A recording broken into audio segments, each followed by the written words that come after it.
Good afternoon, ladies and gentlemen. Whenever I land in a new country to report, I do not get this applause. They usually ask me, what's the bad news? Why are you here? The second question I get asked is, what's your nationality? Are you Indian? Are you Canadian? American? Pakistani? They almost expect us to wear our nationality on our sleeve.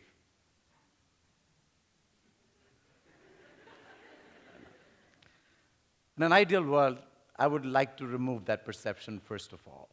As an international journalist, I'd like to be country neutral. I'd like to, if I could exchange my passport for a more neutral passport. That's what I would do. But I don't entirely blame people for kind of blaming us, expecting to hear a certain viewpoint. They're already tuning themselves to hear a certain viewpoint from us when they hear about our nationality. Sometimes journalists seem to forget that they need to be country neutral. And that's one of our bigger challenges, is to recognize that we as international correspondents need to not be representing a country, not be representing a nation. Very early on in my career, I asked my question, what is our role in a war zone? Why are we there? And one of the things that came to my mind was, we are there in these war zones trying to cover these international conflicts to try and make people understand what's happening out there and why it's happening out there. 60 years ago, we were in a very, very different position. 60, 70 years ago, when we were going out to cover these international wars, our material was being read by a very small group of audience, usually from the country where we came from. We were out there reporting either following our military, who were out in combat, or we were following our mission or our aid missions or our governments, or we were just trying to report an international story back for our audience just to understand. But today, it's a very, very changed reality. I could be standing in Russia and reporting, and somebody in Mexico might be watching me. The whole change in the way transmission happens, the way the digital world has changed our traditional paths of communication. That change in itself has put us in a great spot. It has given us an opportunity of actually doing global journalism. But at some level, I think we've failed that global journalism. Sometimes we're jingoistic, sometimes flag-waving, not forgetting that it's essential to tell the story from that neutral viewpoint. In my reportage, I try to not fall into that trap. I like to stay away from it. Because I recognize that until and unless we do that, we're not going to be doing any justice to the work we do. A large part of our journalistic community kind of finds it difficult to break away, because it's essential to break away. Because if you do not come against that grain of a commonly held, idea of something, and you on the ground are seeing things differently, but just for being accepting, you're going to be homophilous and convey the same message that everybody else is talking about, you're not doing any favor to the work you're doing. Many a times, governments will talk about a certain country in a certain light, but you on the ground see something entirely differently. One of the reasons a lot of us end up losing our lives is because we are in that position not being able to display a different perspective. We're not being able to speak out what's happening on the ground. Now, Daniel, obviously, another very different scenario. I'm not putting it in that same context. Daniel certainly was going out there doing the work that he was very passionate about. But at the same time, our lives are constantly under threat. Out there in the field, a lot of journalists have lost their lives this year, over 60 of them traveling through these war zones. And one of the reasons that journalists are losing their lives because we are being targeted. Because everybody considers us belonging to a certain country or a certain region, and they think we are fair targets. one of our major tasks is to remove that perception from people's minds, is to kind of make sure that we come across as country-neutral journalists out there. In 2009 and 10, I went to Pakistan to tell a story about Pakistan Army's assault on the Taliban. Now, the commonly held perception was that the Taliban military had resurrected the Taliban, they'd created them. And one of the reasons they were showcasing their assault on the Taliban was to get more money from the United States. I came back from telling that story, and I was reporting that story about why the Pakistani army was serious. They had recognized that this violence was going to kill their country long term, and they had no choice but to clamp down on this Taliban, and they were abandoning them, and they were abandoning them fast. But I felt a lot of opposition. So I think it's incumbent on us to kind of make sure, even though we may be standing against our governments when we report these stories, but it's essential for us to report these stories. It's something that we must recognize as our duty. One of the things that has stressed journalists in the war zone is the threat of being killed and injured. The other thing that has stressed journalists in the war zone is realizing that we, in a few hours, can just go to a plane, take a flight, and go back to our peaceful, lovely homes. And the people, men, women, and children we leave behind are stuck in there for years to come. And that guilt in itself, I think, stresses us more in many, many ways. But at the same time, the personal threat, I think, is tantamount in what we do. So I did my master's research in post-traumatic stress in journalists who cover war and disaster between the years in 2001 when I did Afghanistan and my round of duty in Iraq in 2003.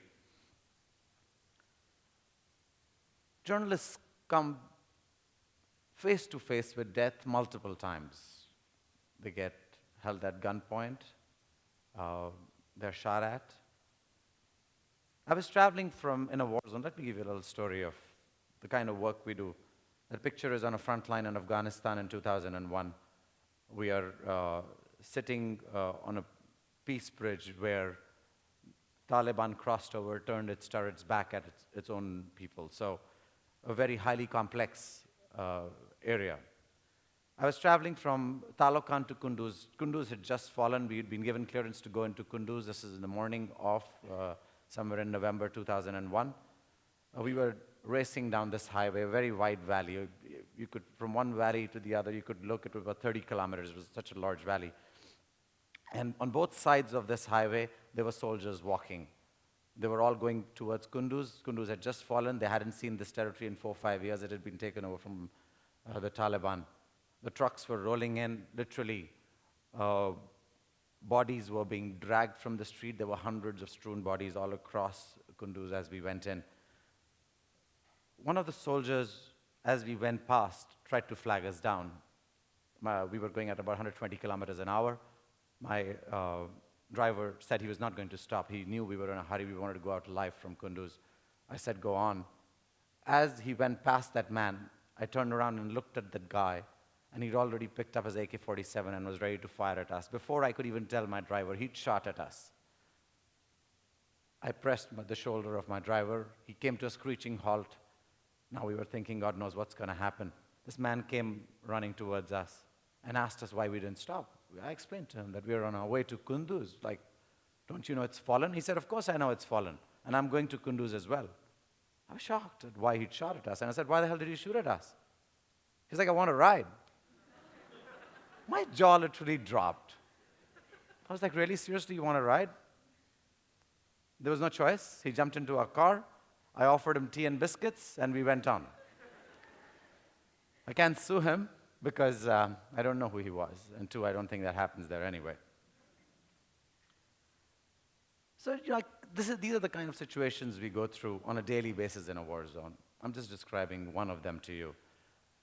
The rates of PTSD in journalists are almost as high as combatants, about 33%. Drug abuse, alcohol abuse, broken marriages, failed relationships are all essential part of a war correspondent's life. But let me still explain to you why we do what we do. Because I think the job's still important and it needs to be done. It's not something that each of these war correspondents enjoy after doing this for dozens of years. You know, they can't keep taking risks with their lives over and over again. One of my very senior colleagues early on, when I was young, actually I'm still young, uh, said, our job's not pornographic. I kind of thought about that. You know, it's not about reporting the gory picture, it's not about the gun going off, it's not about the explosions. There has to be more purpose to be able to do it day after day, year after year. Because there has to be a purpose in what you do in some level to even begin comprehending. One of the casualties of war, one of the biggest casualties of war are children. And so as I went through these multiple war zones, I made it a point to tell the story of how children were suffering through these war zones, to try and explain to people that this was not, war was not just another reality. It was something that was being done, but people who were suffering because of it was humongous, and especially children who were caught in the crossfire constantly. I was in Iraq. Everyday story was an IED's gone off. Here is an explosion that's happened. Go cover that explosion. Strewn bodies. People are grabbed, taken to a hospital, follow that. I asked my boss there, and I said, we need to break away from this coverage. We were at the Baghdad bureau, and he agreed that we'd seen enough of bombs going off. So one morning, I went to this small little conference happening in the middle of Baghdad in a small auditorium in a small town inside Baghdad. People were speaking about the human rights abuse there and things like that. Right in front of the lane I was sitting in, a man walked in with his 4-year-old child, Abu Bakr, the 4-year-old child. And I kept hearing the speeches that were being given out there in that auditorium. But my eyes were constantly locked on this 4-year-old child. You know, I locked eyes with his father, said hello to him, and struck a conversation. I asked him what had happened, and he said his son, Abu Bakr, was just playing soccer outside their home, and an IED went off. The US military responded. They came and sprayed bullets. One of the bullets went and hit his son's head, and was lodged in his son's head right now.